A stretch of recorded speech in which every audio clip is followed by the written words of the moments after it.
honor now to call on His Excellency President Xi Jinping to take the floor and address us.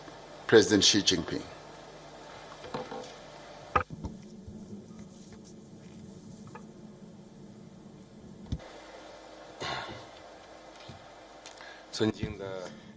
Your Excellency, President Cyril Ramaphosa, Your Excellency, President Lula da Silva, Your Excellency, President Vladimir Putin, Your Excellency, Prime Minister Narendra Modi.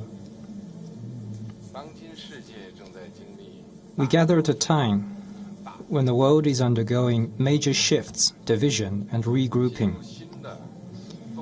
It has entered a new period of turbulence and transformation.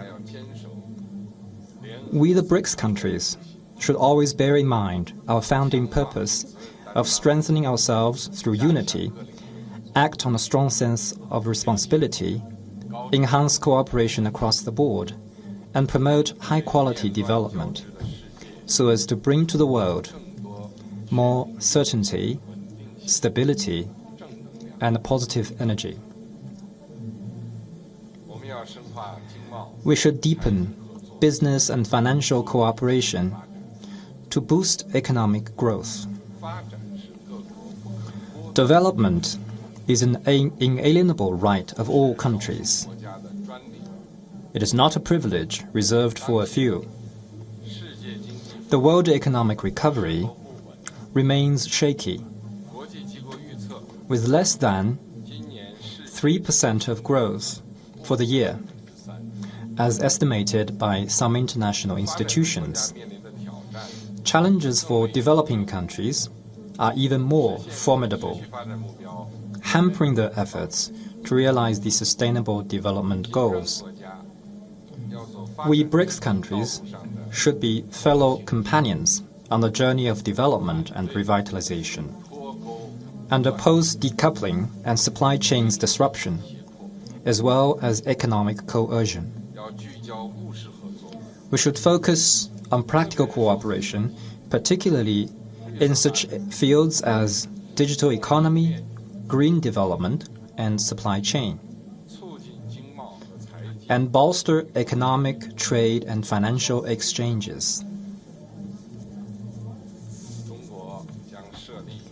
China will set up a China BRICS Science and Innovation Incubation Park for the new era to support the deployment of innovation results.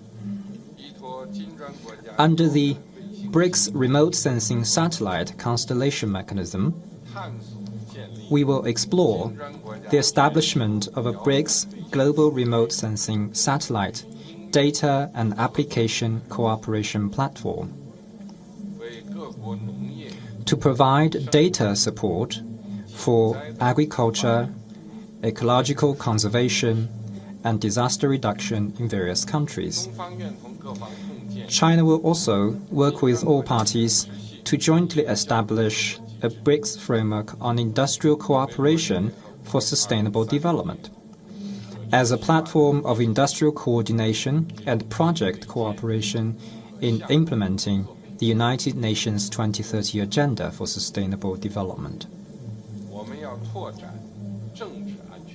We should expand political and security cooperation to uphold peace and tranquility.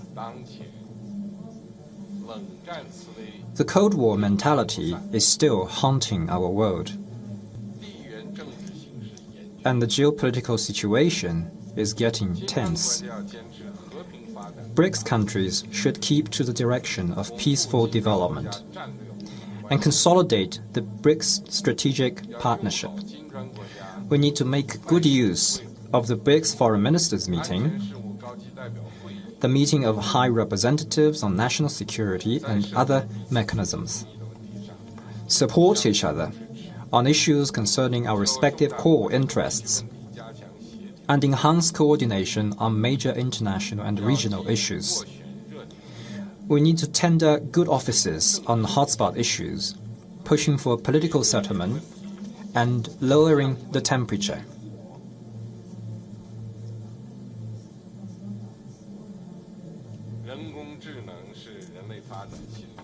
Artificial intelligence is a new frontier of development.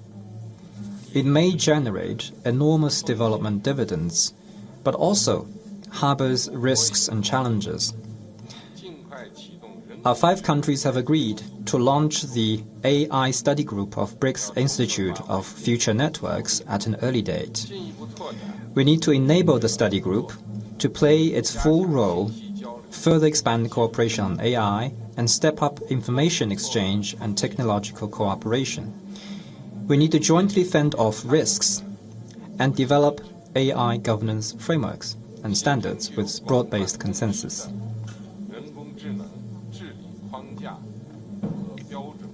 So as to make AI technologies more secure, reliable, controllable, and equitable.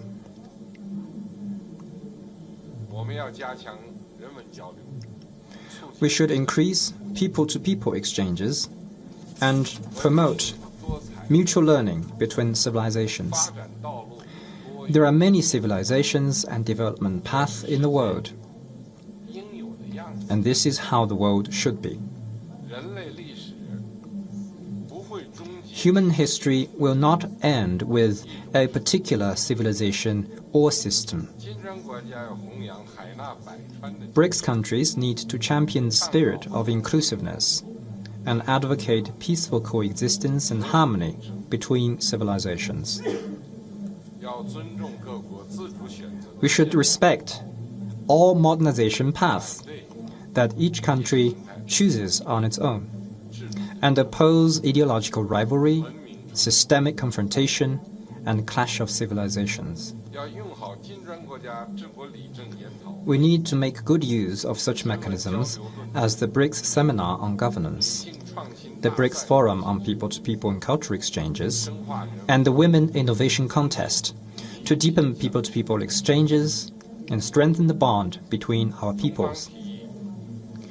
China would like to propose that BRICS countries expand cooperation on education, enhance the role of the BRICS Alliance for Vocational Education, explore and set up a cooperation mechanism on digital education, and foster a paradigm of all-round cooperation on education. In addition, we also need to strengthen exchanges on traditional cultures and promote the renewal of the fine traditional cultures. We should uphold fairness and justice and improve global governance. Strengthening global governance is the right choice if the international community intends to share development opportunities and tackle global challenges. International rules must be written and upheld jointly by all countries, based on the purposes and principles of the UN Charter, rather than dictated by those with the strongest muscles or the loudest voice. Ganging up to form exclusive groups and packaging their own rules as international norms are even more unacceptable. BRICS countries should practice true multilateralism, stick to solidarity, and oppose division, uphold the UN-centered international system, support and strengthen the WTO-centered multilateral trading system, and reject the attempt to create small circles or exclusive blocs. We need to fully leverage the role of the new development bank, push forward reform of the international financial and monetary systems, and increase the representation and voice of developing countries. I am glad to see the growing enthusiasm of developing countries about participating in BRICS cooperation, and quite a number of them have applied to join the BRICS cooperation mechanism. We need to make good use of the BRICS Plus cooperation format and accelerate the BRICS expansion process to bring more countries into the BRICS family, so as to pool our strength, pool our wisdom, to make global governance more just and equitable. Colleagues, as an ancient Chinese saying goes, designs for justice prevail, and acts for the benefit of the people succeed. The cause of BRICS champions international justice and benefits the peoples of our 5 countries. It will grow steady and strong and make greater contributions to world peace and development. Thank you.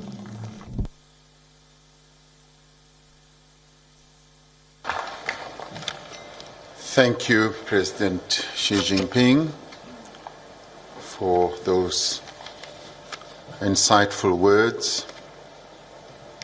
Yes, indeed, the world has entered a new period of turbulence, and you call upon BRICS to play an important role, notwithstanding this turbulence that the world is going through, and that the BRICS family should remain united, but more importantly should be ready to play a key role in helping to stabilize the world. And you mentioned a very important point about development, that it is not a privilege of a few. Development should be spread around so that all can benefit. And you mentioned a number of areas in which there should be development: in science, technological advancement, in innovation. And we thank you also for the offer to set up a BRICS remote data center that will help to advance the technological and innovative capability of BRICS countries, as well as developing a framework for implementing the SDGs. We thank you for that. And much as you say, the Cold War mentality continues to haunt the world, that the BRICS countries should stand on the side of peace. I think we support that, and we support the message you put forward that we should support each other on our core interests, the areas that each one of us in BRICS focus on. And artificial intelligence is a new frontier that we need to focus on, but we should also have governance of artificial intelligence, and it should be reliable and secure. And another important aspect is the people-to-people contact that we should underpin our unity in the BRICS around, and that there should be respect for the modernization paths that countries have opted for. So we thank you for that, and there should not be ideological competition. This is the calling card for BRICS countries. Empowerment of women, and also must promote traditional cultures. That too, we should say we appreciate.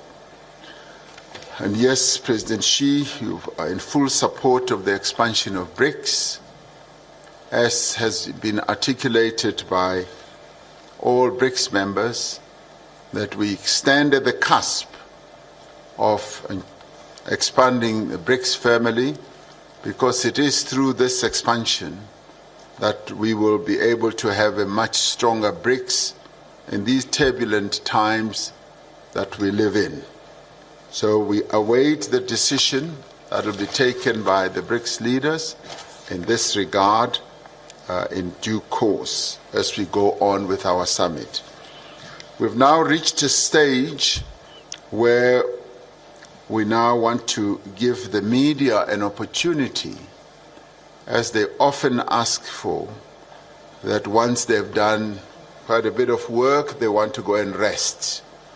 So we want to give the media an opportunity to go and rest, I don't know what they do when they go to rest, whether they have a siesta or whether they go and have tea, but we want to give them that opportunity.